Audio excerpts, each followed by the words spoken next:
Hello guys and welcome to another video. This is for Audi A38P model. We'll be replacing the daytime running light. So as you can see here, this is our daytime running light. On the left you've got the original one and on the right ours. So first things first, this car has a problem with this rubber red ring, that you can see on our bulb. So I removed it to have it easier to access, to install basically the bulb. But we're working on a solution. We try to get the best solution and fix it and get a smaller ring, so keep you in touch as soon as we get any solution for that.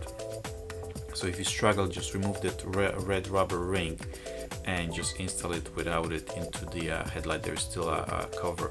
So as you can see here on the lamp, you can see that type of bulb is PS19W, which is also called H16. You have also PSY24W, which is indicators. We'll show you the link in description as well for nice indicators for them, and H7 for the headlight, bulb for the dipped beam, and the main beam it's the same bulb, H7.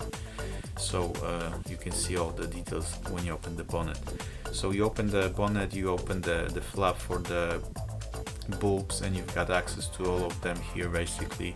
And as you can see, the H16, the daytime running light, is on the bottom there. If you struggle to find it, just look from the front of the car and try to see visually where is it. And you can see the bottom one. Just unplug it from the sides and pull it out, and you'll have access to the bulb. Just swap it with ours.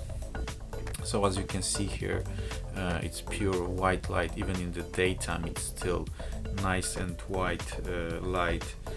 No errors on the dashboard. The flickering is from the camera, so don't worry about that. It's just the effect of the camera. But as you can see, even in the daytime you've got a nice white light. I'll give you links in the description for a couple types, a bit weaker ones, cheaper ones, more expensive ones, top of the range. We've got many versions and we're bringing more, so I hope you will like them. As usual, let us know any comments, suggestions or questions in the description below in the comments, and please subscribe for more. We bring you more videos. Thanks for watching.